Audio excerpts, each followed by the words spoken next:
Hey, Ben, want to go get a drink? Let's go do it. Let's do it.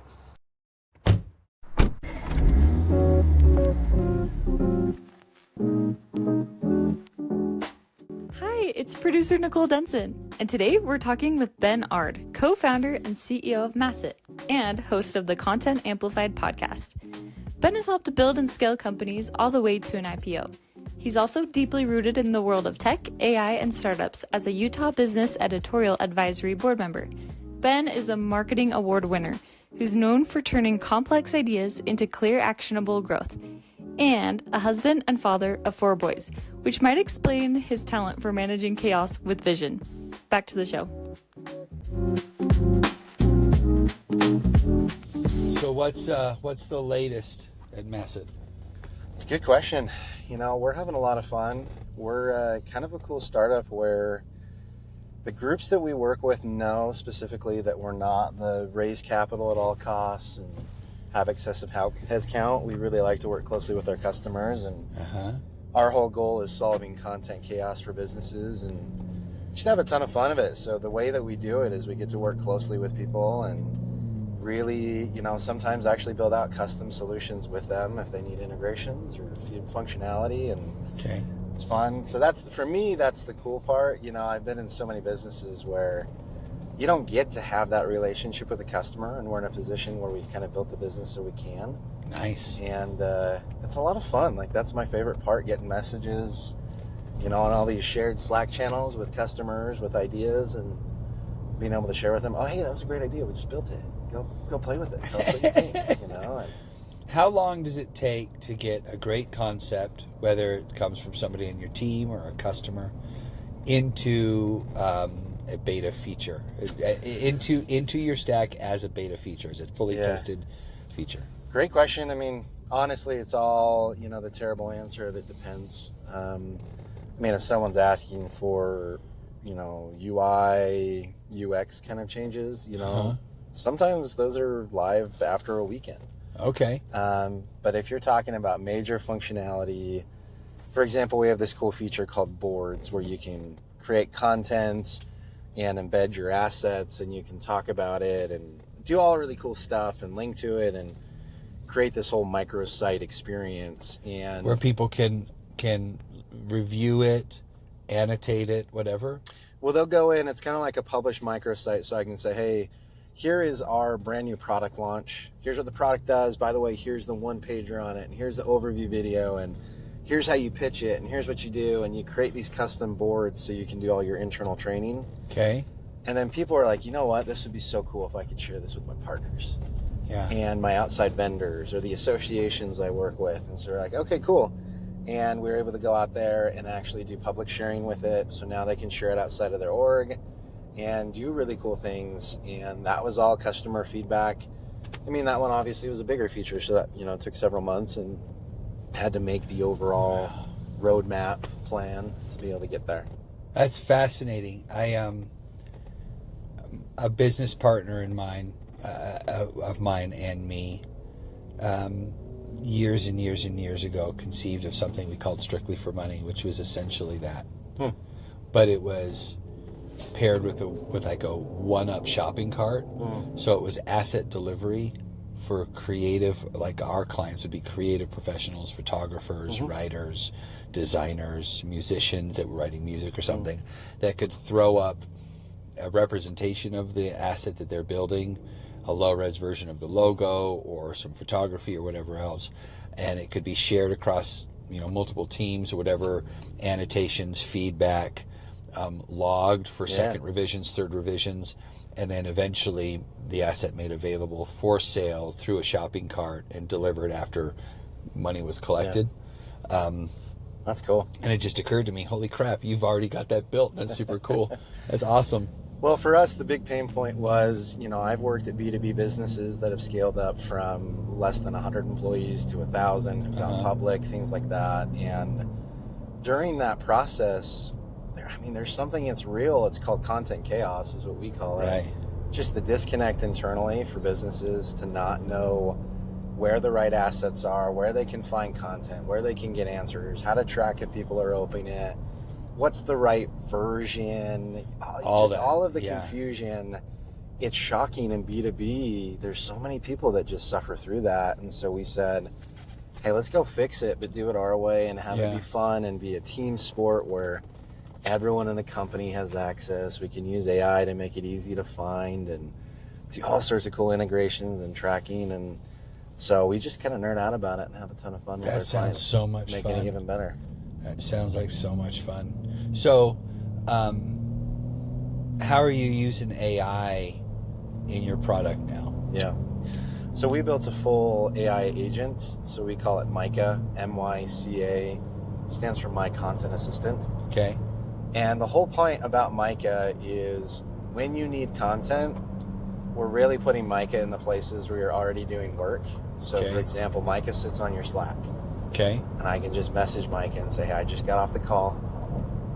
They had a whole bunch of questions about this product and feature or the onboarding process or who knows what.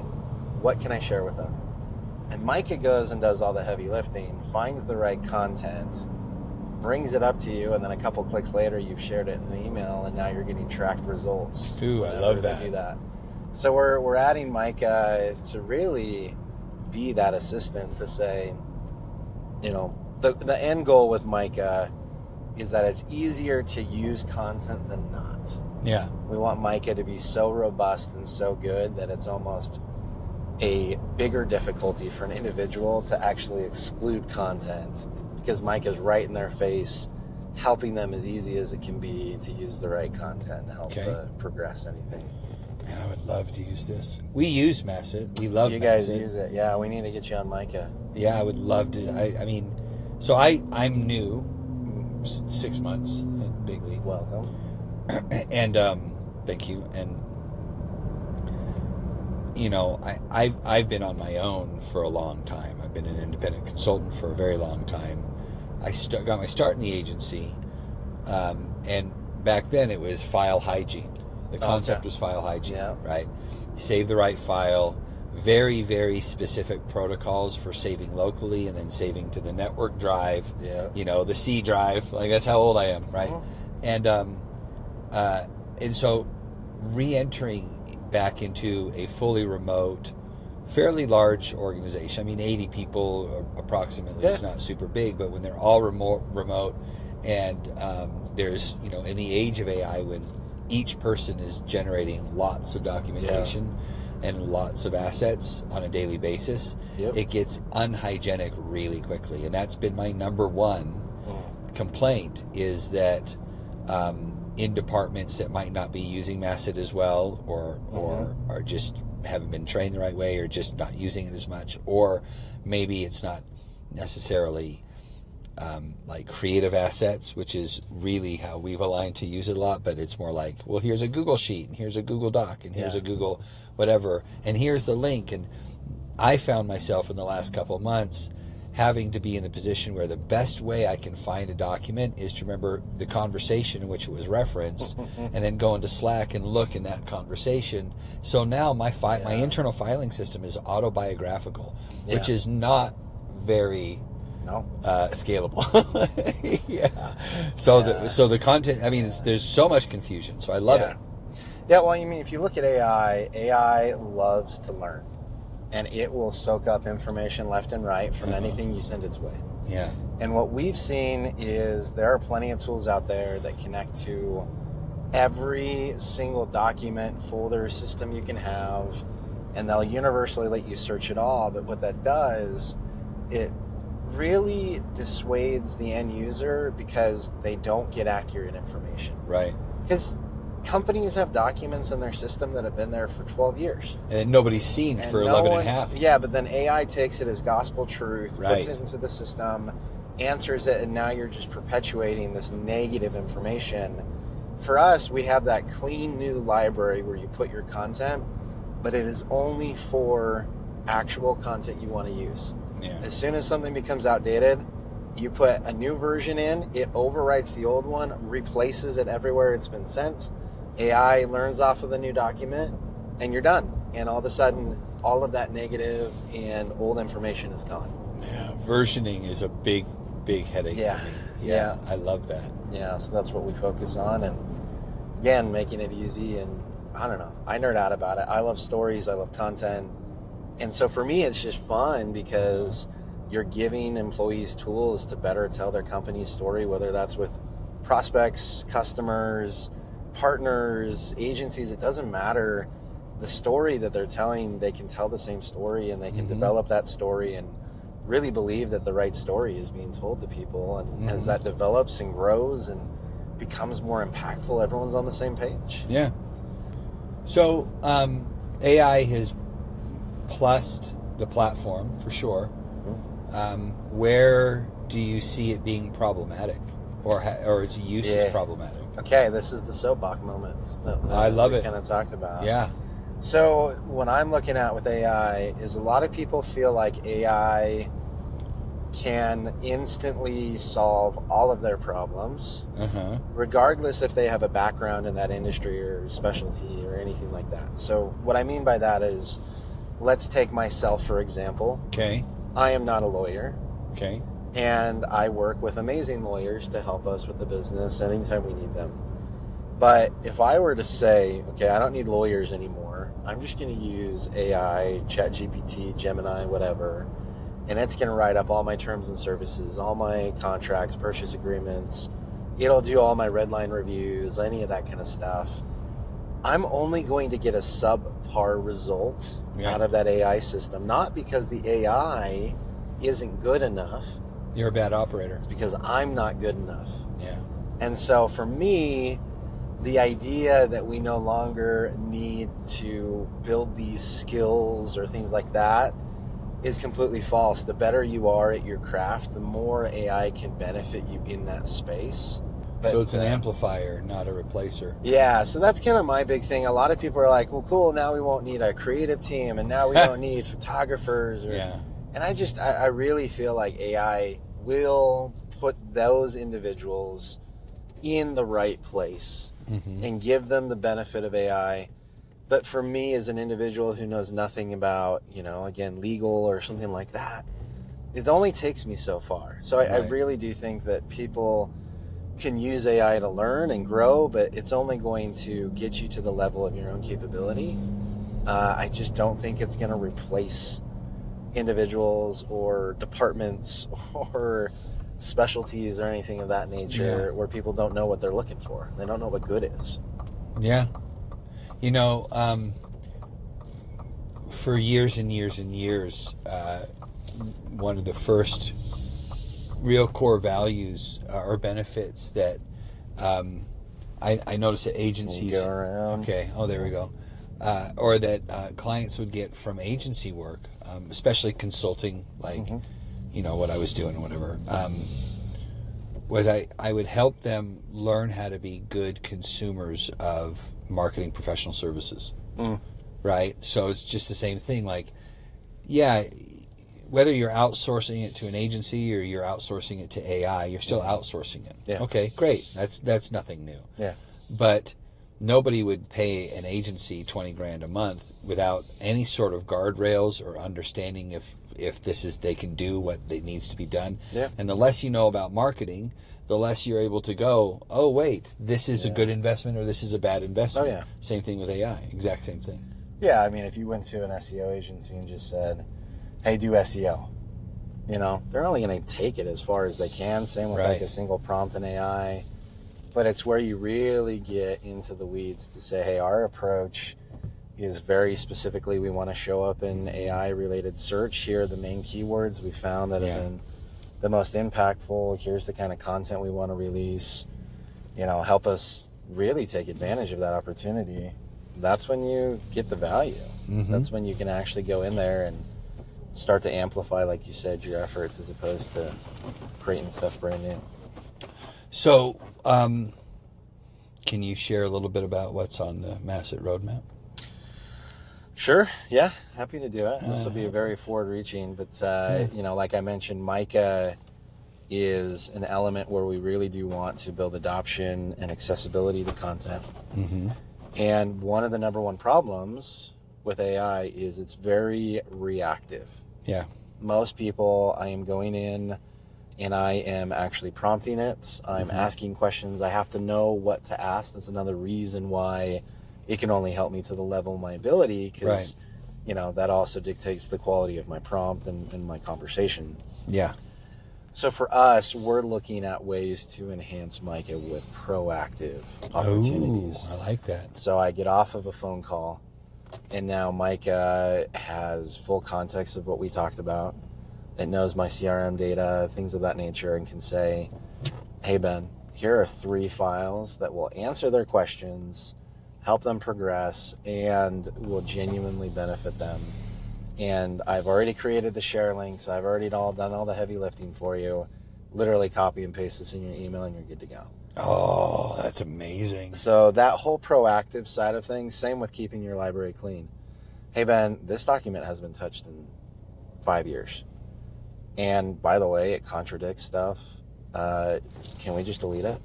Sure. Or should we create a new version? Here's what we'd recommend. Let's create a new version. Is there that nature? So is there a hierarchy of dependability? So if there are documents that maybe not conflict with each other but offer different nuance that in different context one document might be appropriate and the other one may seem to contradict. So, but they're still both viable documents, still use both of them, still need the content in both of them as is. Does Myca assign, or can you assign a hierarchy of It's a good question. weight? Yeah, good question. So there is a whole internal ranking Okay. kind of a system when you're looking at what should Myca recommend first, things like that, based off of performance and usage and all that kind of stuff and contextual relevancy. The other component, though, when you have potentially contradictory kind of elements, that's where we have permissions. Most of the time, it's like nuance between industry or product or feature. Yeah. And so we often do permission level stuff for access to that content. Okay. So where are we going today? We're going to Fizz. Fizz. So Fizz is my favorite spot. I'm a big diet soda fan. Okay. Got to lose some pounds this year, 2026. That's the goal. Woo! Yeah, Fizz is my favorite. They're the ones closest to the home. We Yeah. are frequent visitors. We have our favorite drinks there. And What do you usually get? so I always do a Dr. Pepper Zero base, and then Okay. I like to have some good cream and puree in there. So Nice. it's a good drink that I like to get. It's fun. Nice. I'm excited. So can you recommend something I should get by name, or you can just tell me when you're there? The one I get is called Raspberry. Raspberry. And then I think my wife gets like Captain Jack, something like that. Those are the only 2 I can remember by name. Well, I like the name Captain Yeah, Jack. it's pretty cool. Yeah, okay. Do you get anything else when you get the drinks too? Typically don't. Typically Okay. just going on the drink run. Well, it's on us today, Yeah, so all we're right. you're gonna get a treat too. Okay, sounds All right, good. So be thinking what treat you want. When's the first time you ever had Fizz? It's a good question. Their first location in Highland, Okay. I believe it was their first location. I'm not sure. When they built it, pretty early on. This is a decided to while give it ago. Shot. Yeah, this is a few years ago. Yeah. Okay. So And you just drove through, said, "I'm going to give this a try." Yeah, we're gonna give it a You're shot. an early adopter. and Exactly. You look like an early adopter. You build products for early adopters too, right? I do. Yeah. We're going to get into that. That's really cool. All right. So Fizz, by your house. Mm-hmm. Okay. So you're going to direct me there. All right. I know where you live. Yeah. And we're going to decide there. But I'm probably going to get a Captain Jack something. All right. And then we're going to get a treat too. Okay. We're gonna Sounds have a good good. time. All right. Let's do it. Let's do it. What's been your favorite part of starting up a successful business, and then follow up your least favorite part? Those are good questions. Those are deep questions. I would say on the least favorite, I'm going to go there first, actually. Go out of order. Least favorite is you don't know what you don't know. And every day you're running into something, you're like, oh, I wish I would have known that yesterday. Yeah. On the flip side, I guess for the positive, I get to learn so much at such a rapid pace Yeah. that it is never the same thing any day. And it's fun. There's always a challenge, and there's not a soul in the world telling me how to accomplish my goal. And I just get to go out there and figure it out and make it Wow. happen. And That sounds like heaven. It is awesome. I mean, it's infuriating if you're not okay with failure and seeing things fall flat on your face and all that kind of stuff. It's not that fun, but for me, like, I really do love that environment. If there's nobody waiting, if you feel like there's nobody waiting to see you fail, because very few of us have people waiting to see us fail. Yeah. But most of us feel like there's those that are in the wings waiting, that they're there even though they're not. But if you know there's no one there, that's got to change your relationship to failure in some way. A little bit, 100%. The other cool thing is, like, we're here in Utah. The ecosystem here is pretty incredible. I mean, you're talking to businesses and working with groups that want nothing more than for you to be successful. Yeah. You know, it's one of those things, again, we have that mentality of working closely with our customers. And, man, they just root for you. You get to root for each other. Yeah. They want you to be successful. They would move heaven and earth to help you out. And there's just something special about that. And so being in a position and being on the receiving end and hopefully the giving end as much as I can be, it's pretty crazy how often people are just like, you know what? Like, we want to help you out. We want to be here for you.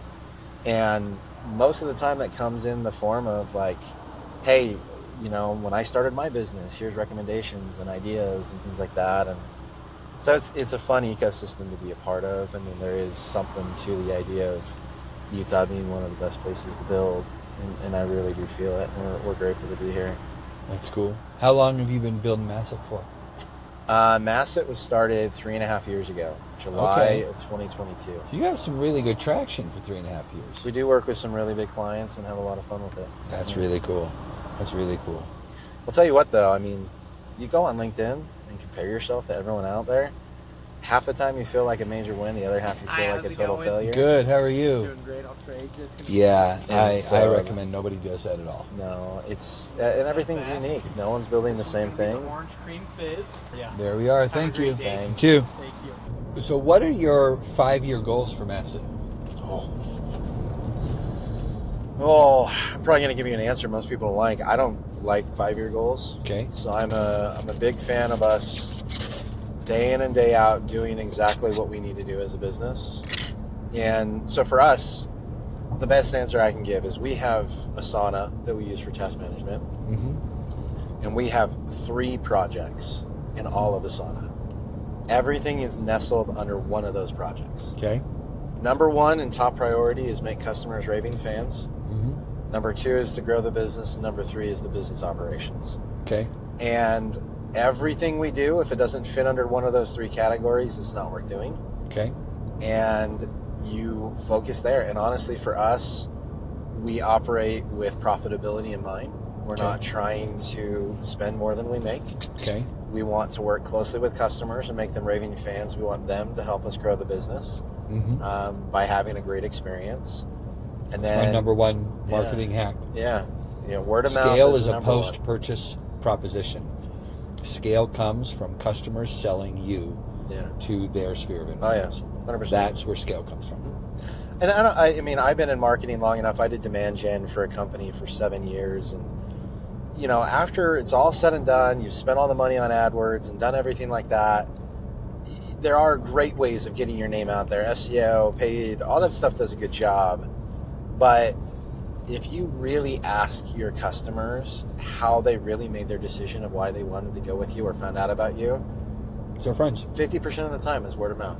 Yeah. 50% of the time, it was someone who had a good experience, and that is why they wanted to work with you. So for us, that's the 5-year plan. If we can operate in a profitable way, working closely with customers, make them raving fans, do all those things, for us, it's really, I don't want to be limited by goals in the future. I really do think that's a process that's sustainable and healthy and fun and enjoyable.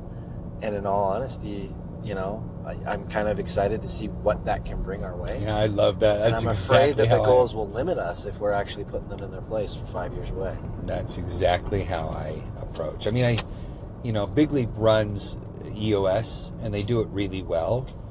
So on like tactical initiatives, brand-led performance marketing, include brand into the services stack, connect agency level creative with the performance marketing acumen that they already have. Yeah. Those are all rocks. Those are all initiatives that require, planning around making it happen, finding the right resource. I mean, there's goals, but they're not 5-year goals. It's we want to do this and we want to have this achieved at the longest 12 months from now, and this is what it's going to look like. Yeah. Against a larger operational motion, which is, provide excellence for customers and take care of our people and take care of our customers, which are the core values of big thing, right? So I love that you kind of get to go on this voyage of discovery. There's a couple things that I've become kind of famous for saying at Big Leap. The first is people notice different, align to genuine, and recommend delight. And delight is discovery, self-discovery, which I think maps directly to what you're doing at Masset and how you're approaching your business there, right?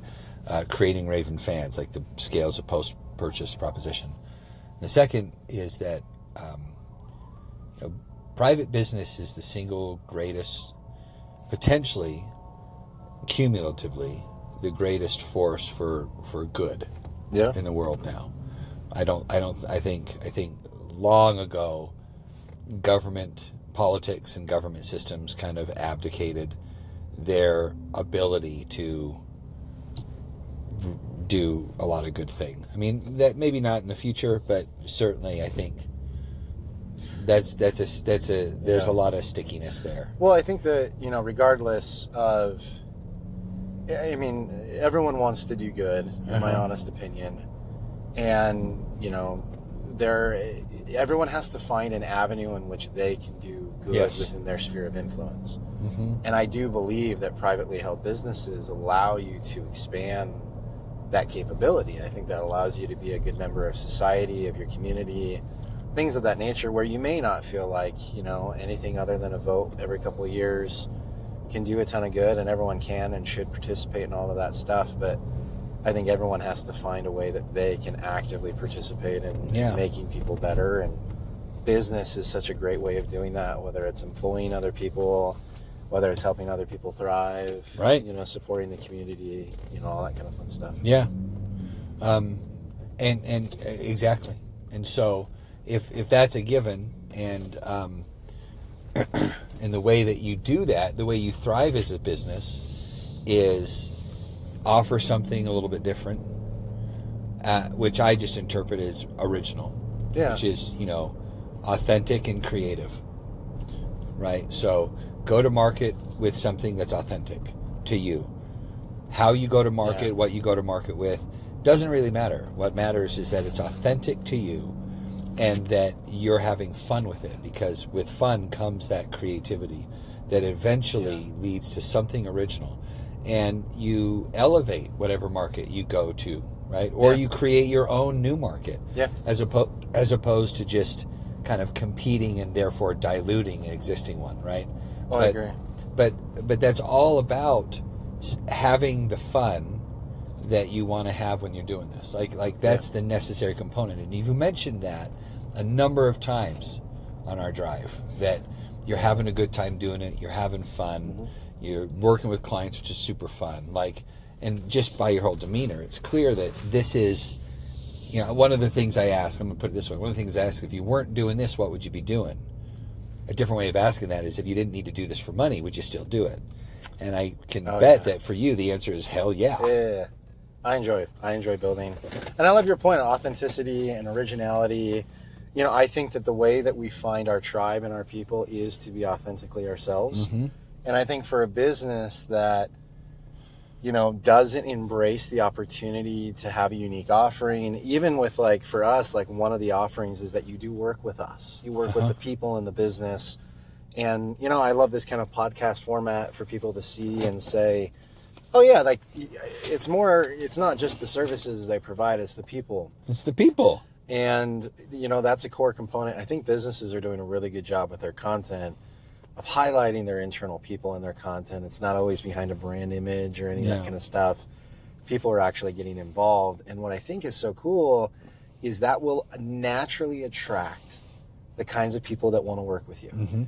But it will also, and just as a big of a benefit, it will push people away It will polarize for sure. that do not want to work with someone like you. And you know what? You might as well figure that out sooner than later. because Right. You're not everything to everyone, or else you're nothing to no one. Right. And I think that that's such a cool thing, is to embrace that. And every time someone says no, because it's just not a great fit, like for us, we're a smaller company.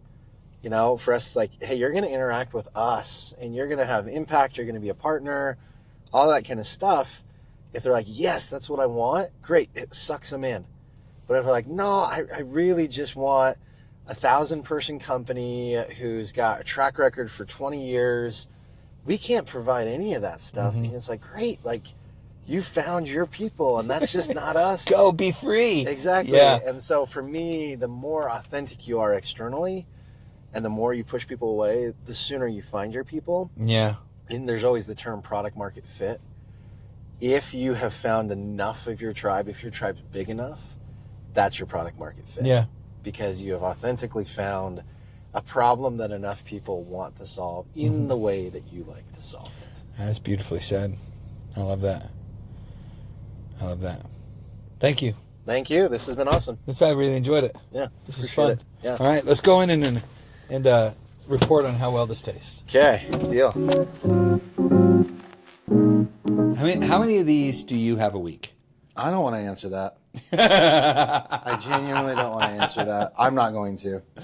Okay. I look forward to I work from home. Our company is fully remote. Yeah.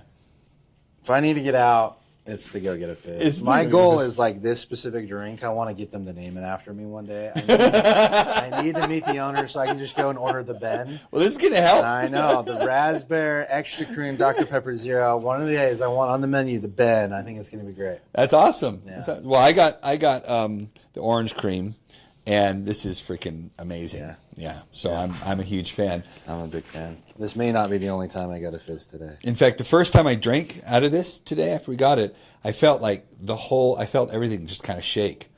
And I just found out that there was an earthquake. So I thought it was the orange cream. Turns out it was an earthquake. Well, that's a good sign that you were moved. Yeah, I was moved. Yeah. I think the whole valley was moved by my experience. Legitimately. Thanks for doing this with us. Really appreciate it. Thanks for having me. Yeah, we had a good time. Yeah, absolutely. Appreciate Take it. it easy, man. Yeah. Thanks for coming along for the ride. If you enjoy Sweet Takes, be sure to subscribe and leave us a review. Join us next time. There's more sweetness ahead.